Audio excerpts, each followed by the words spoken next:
আরিফের মাথার রগ ছিঁড়ে যাচ্ছে। মায়ার এই অবস্থায় ওকে নিয়ে বাইক রাইড করাটা ঝুঁকিপূর্ণ, কিন্তু তাকে বাইক রাইড করতে হবে। আবার রিককেও রেসে অংশ নিতে হবে, কি ঝামেলা। মায়া এলজাবিতের সাথে বেশ খোশ গল্প করছে। এলজাবিত মেয়েটাকে বেশ ভালো লাগলো মায়ার। এলজাবিতকে মায়ার নরম হৃদয়ের একজন মানুষ বলে মনে হচ্ছে। মেয়েটা কেমন হেসে কথা বলে, দেখতে আমেরিকান হলেও মেয়েটা বাংলাদেশি। মায়া তাকে দেখে প্রথমে আমেরিকান কোনো মেয়ে, পরে জানতে পারলো সেও বাংলাদেশি। এলজাবিতের 4 বছর বয়স থেকে সে আমেরিকায় থাকে। এলজাবিতের চুলগুলো হাঁটু থেকে আরেকটু নিচে অবধি বড়। সোনালী রঙের চুলগুলো ছেড়ে রেখেছে এলজাবিত। কালো রঙের বাইকারদের পোশাকের সাথে এত বড় লম্বা চুল দারুণ লাগছে। মায়া এলজাবিতের দিকে তাকিয়েছিল, তার লক্ষ্য করে এলজাবিত মুচকি হাসলো। মেয়েটার হাসিতেও কত মায়া। এলজাবিতের চুলগুলো সোনালী রং। মায়ার কাছে এলজাবিতকেও রূপাঞ্জেলের মতোই লেগেছে, শুধু ড্রেসটা রূপাঞ্জেলের মতোই পরলে একদমই পারফেক্ট রূপাঞ্জেল। এলজাবিত এইভাবে তাকিয়ে আছো কেন? মায়া লাজুক হেসে উত্তর দেয়, তুমি অনেক সুন্দর আপু, বিশেষ করে তোমার চুলগুলো, মাশাআল্লাহ। আমার মনে হয় তুমি আমার চেয়েও বেশি সুন্দরী। মানুষের বাহিরের সৌন্দর্য থেকে ভিতরের সৌন্দর্যটাই প্রধান, যেটা হয়তো আমার নেই। বাহিরের সৌন্দর্যটুকু দিয়ে আমি কি করব? এটা তো শুধু ছেলেদের আকৃষ্ট করার কাজই লাগে, এছাড়াও এর কোনো ভালো গুণগান নেই। নারীদের এই রূপ তাদের ধ্বংসের কারণ মানো। মায়া এলিজাবেথের কথাগুলো মুগ্ধ হয়ে শুনেছিল। মেয়েটা দারুণ সুন্দর কথা বলে। মায়া মাথা নাড়িয়ে সম্মিত জানায়, মানি। এলিজাবেথ মায়ার গাল টেনে বাচ্চাদের মতো আদর করে বলে, তোমাকে আমার ইনোসেন্ট গাল মনে হচ্ছে। সামনে যাই থাকুক না কেন সেটা নিয়ে ঘাবড়াবা না। যদি নিজের ভেতরে সাহসটুকু ধরে রাখতে পারো তাহলে অনেক কিছু জানতে পারবে। অন্তত মরতে হবে না তোমাকে। আরিফ তোমাকে এইখানে এনে ভুল করেছে। ওর নিজের উপরে যাওয়ার টিকিট অলরেডি কাটা, সাথে তোমারটাও কেটেছে। এলিজাবেথের শেষের কথাগুলো অর্থ মায়া হয়তো বুঝলো, আবার বুঝলো না। আপাতত না বোঝাটাই ভালো, সামনে দেখা যাক কি হয়। মৃত্যু তো সবারই নিশ্চিত, সেটা নিয়ে এখন ভয় পেলে চলবে? মরবো তো এই দলের লোকের সাথেও দলের লোক, মাঝখানে হয়তো কিছু প্রাণ বেঁচে যাবে, তবে কারা বাঁচবে এখন সেইটা দেখার পালা। আরিফ ও রিক নিজেদের বাইকের সাথে হেলান দিয়ে দাঁড়িয়ে ভাবছিল কি করা যায়। এরই মাঝে সেইখানে উপস্থিত হয় জ্যাক। জ্যাক তার সাঙ্গপাঙ্গ এক কথার চামচা। আরিফের জ্যাকের মুখটাও দেখতে ইচ্ছে করছে না। এইরকম জানোয়ারের মুখ কারো দেখতে ভালো লাগে?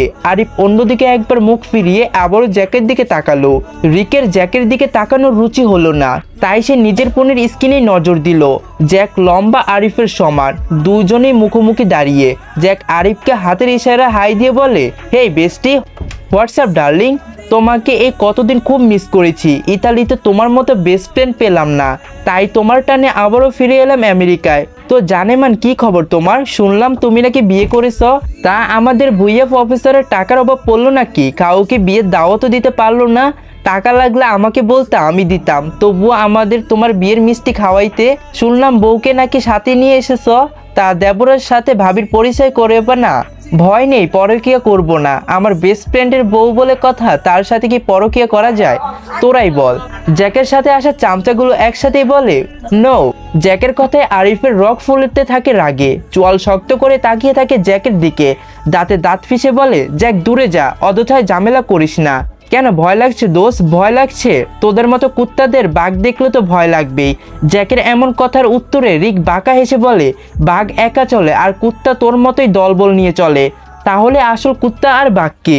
জ্যাক তার চামচাগুলোর দিকে তাকিয়ে বলে, যার বাপমার ঠিক নেই সেই আবার কথা বলে। জ্যাক খবরদার বাপমা নিয়ে কথা বলবি না।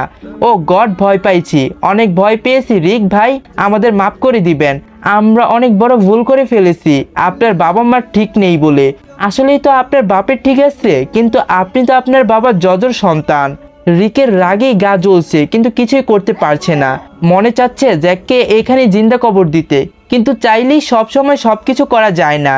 এই রেসে কোনো সাধারণ রেস না, এইখানে চাইলেই কেউ রেস বাদ দিতে পারবে না। আর র্যাক জ্যাককে কিছু করছে না, এর কারণ হলো রেসের স্পোর্টে কারো গায়ে হাত দেওয়া নিষেধ। কেউ রেসের স্পোর্টে মারামারি করলে সেটা বড় পর্যায়ের ঝামেলা হয়। এমনিতেও গত সপ্তাহের রেসে আরিফ একজন রেসারের গায়ে হাত তুলেছিল, সেটা ঝামেলা এখনো ঠিক হয়নি। আবার রেস টাইমে রিক জ্যাককে মেরে নতুন ঝামেলা তৈরি করতে চাচ্ছে না। রিক যথাসম্ভবত নিজের রাগকে নিয়ন্ত্রণে রাখছে।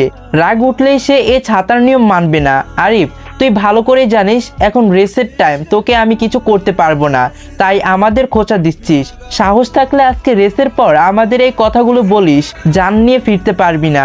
মায়া আরিফ ও রিককে কারোর সাথে কথা বলতে দেখে এলজাবিথের কাছ থেকে উঠে আরিফদের দিকে যেতে থাকে।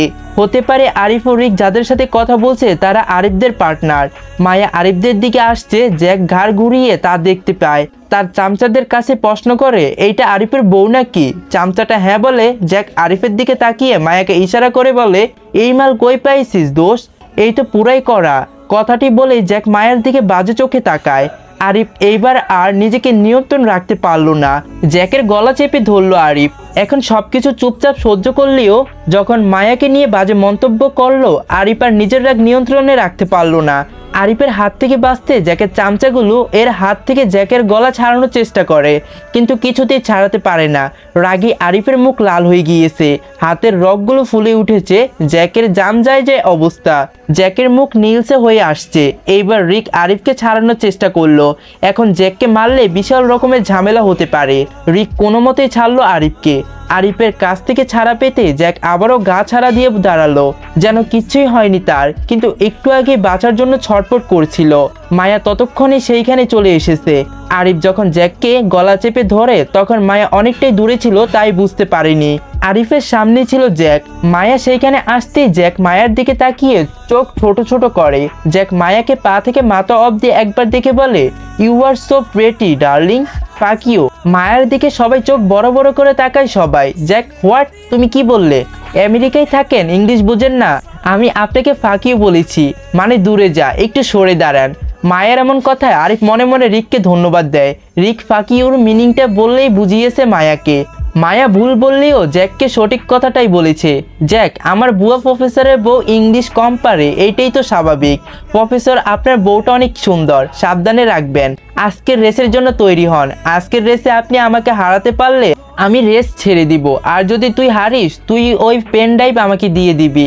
রিক আরিফকে মানা করতে থাকে জ্যাকের কথা না মানতে, কিন্তু জ্যাক রিকের কথা শুনে না। আমি রাজি, ওকে বেশ, হারার জন্য রেডি হ। বলেই জ্যাক চলে গেল সেইখান থেকে, সাথে তার দলবল। রিক, পাগল তুই এই রেসে কিভাবে জিতবি, তাও মায়াকে নিয়ে? মায়াকে নিয়ে তুই রাইড করবি? That's good idea. মায়া আবারও বাইকের কথা শুনে তার চোখ কপালে উঠে যায়। সে কিছুতেই বাইকে উঠবে না। এই না, আমি আর বাইকে উঠবো না। আরিফ, তাহলে তুই এইখানে কার সাথে থাকবি? তুই রিকের বাইকে যাবি? ও বাইক ধীরে রাইড করবে, ওকে? না, আমি বাইকে উঠবো না, আমি এইখানে এলজিৎ আপুর সাথে থাকি। আপু তো অনেক ভালো। রিক মায়ার কথায় জবাবে বাঁকা হেসে বলে, তুমি ওকে চিনো? ওর মতো সাইকো মেয়ে আমি দুইটাও দেখিনি। এতক্ষণ ওর সাথে থাকার পরেও যে তুমি জিন্দা আছো, আলহামদুলিল্লাহ বলো। আবার তুমি ওর সাথে একাই থাকতে চাও? তোমাকে মারতে ওর এক সেকেন্ডও ভাবতে হবে না। মায়া তো মুসিবতে পড়ে যায়, ডাঙ্গায় বাঘ আর নদীতে কুমির। এখন সে কোনটার দিকে যায়? আরিফ, আমি বলছি তো, রিক ধীরেই বাইক রাইড করবে, তুই ওর সাথে যা। নতুন একটি দিনের সূচনা। সেন্টমানির কাছে দেওয়ালে ভেদ করে সূর্যের কিরণ ছড়িয়ে পড়েছে মায়ার রুমে। সূর্যের কিরণ মায়ার মুখে এসে পড়তেই ঘুম ভেঙে যায় মায়ার। চোখ খুলে আবাছা আবাছা দেখতে পায় তার সামনে দুইটি মানব মূর্তি বসে আছে। মায়া ভালো মতোই চোখ খুলে দেখে মানব মূর্তি দুটো আরিফ ও রিক। গত রাতে রেসে আরিফ জিতছিল। রিক এতে ধীরে রাইড করার পরেও রেসের শেষ লাইনে এসে মায়া সেন্সলেস হয়ে যায়। পরে তাকে সেন্ট পানিতে নিয়ে আসা হয়। মায়া ঘুম ভাঙলেই দেখে রিক চলে যায় সেই ঘর থেকে। মায়া শোয়া থেকে উঠে বসে। আরিফ রুমের একটা সোফায় বসেছিল। মায়া তাকে দেখে অভিমানী গলায় বলে, আপনি কি কালকে আমাকে মারতে চেয়েছিলেন নাকি? মনে হয়, সোজা সাপটা জবাব দেয় আরিফ।